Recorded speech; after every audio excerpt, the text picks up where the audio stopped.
Pankaja मुंडेचे PA अनंत गरजेला अटक करण्यात आली आहे। पत्नीच्या आत्महत्येनंतर अनंत गरजेला अटक आहे। डॉक्टर गौरी गरजे मृत्यू प्रकरण आणि या प्रकरणी गरजेला ताब्यात घेण्यात आलंय। काल रात्री 1 वाजता स्वतःहून वरई पोलीस स्टेशनला गरजे हजर झाला।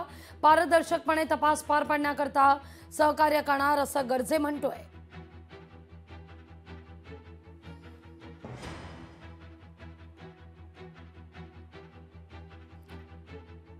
या संदर्भात महत्त्वाची बातमी। अनंत गरजेची पत्नी गौरी गरजेचं आत्महत्या प्रकरण आणि ही आत्महत्या नसून हत्या आहे असा आरोप गौरीच्या कुटुंबियांकडून होतोय। गौरी गरजेचा शवविच्छेदन अहवाल आज येणार आहे। अहवालात नेमका काय असणार हे पाहणं महत्त्वाचं असणार आहे। गौरीच्या वकिलांनी विनंती केलेली आहे।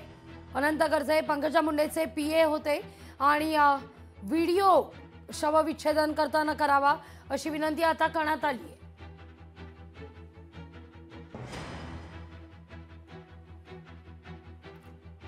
या सगळ्यावर नजर आपली कायम असेल। लोकशाही मराठी ऐका, पहा, जागरूक रहा।